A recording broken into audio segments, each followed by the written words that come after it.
Hey, I'm Andre Francis, Pepco's social media rep. I'm about to meet with Hallie Reese, PHI's VP of Safety and Strategic Services, to go over the addition of the Chevy Volt to our fleet. Hi, my name is Hallie Reese. I'm an employee here at Pepco Holdings. I'm going to spend some time talking with you today about how we're supporting GM in their Volt deployment here in Washington, D.C. All right, Hallie. So I'm interested in finding out what is PHI's commitment to GM?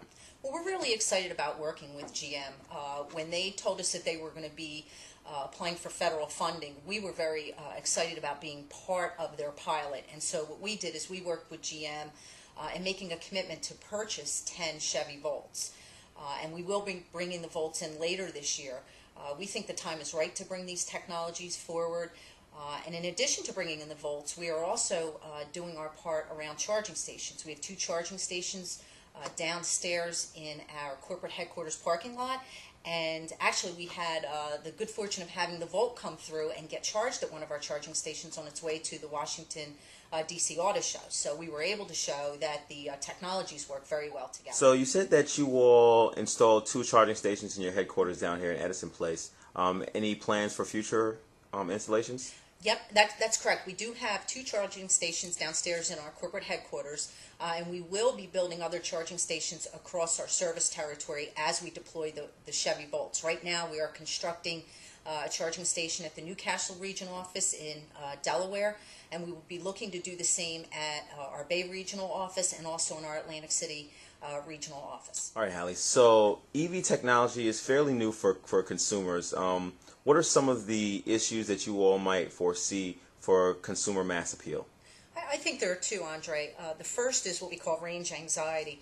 If you think about these technologies early in the 90s when they were introduced, the battery in the vehicle didn't have quite the range that what I would say the mass market would have cared to have. And so there was this concern about being stranded roadside, if you will. Chevy or GM has overcome that issue by adding a gasoline and making it a plug-in electric vehicle so that if you do run the battery down, you obviously have a fuel backup. So obviously these cars will have an extended range, thus reducing that anxiety. And I think the other important thing is here, we will learn more about this as we deploy our Volts.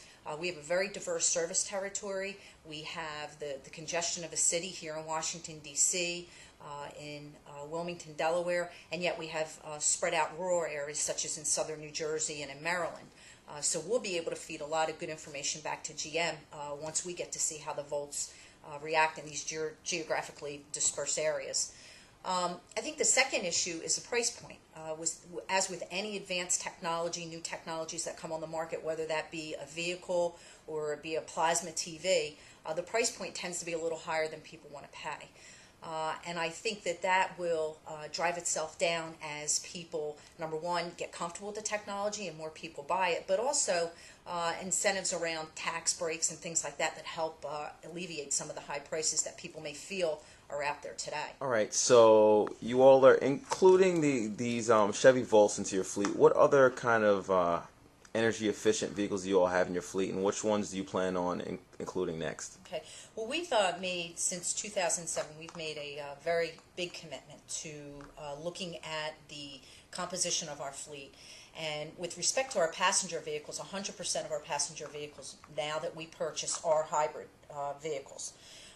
In addition, we have 7 hybrid bucket trucks on our property across our electric companies, with another 7 on order. So we're very interested in using new technologies as appropriate and introducing them into our fleet. We also have a pre-production plug-in hybrid SUV right now. We are demoing that across the service territories, allowing key employees to borrow it that we know are going to be testing the range of the vehicle. And finally, this year or next year, we're looking to bring in a bucket or a hybrid plug-in bucket truck. And so we're very excited about that and can't wait to see how that vehicle performs in our fleet. Okay, so how will the addition of the Chevy Volt to PHI's fleet affect the company's carbon footprint?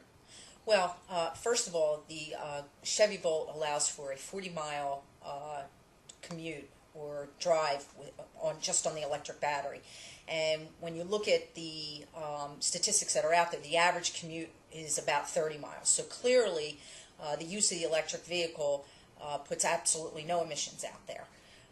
And we're excited about that because, again, in our service territory, we have areas where we can clearly use the vehicle and never get it into gas mode. It would just be in all electric mode. So we're excited about how that would put some positive benefits out there for PHI in terms of reducing our carbon footprint because we're not putting emissions out there.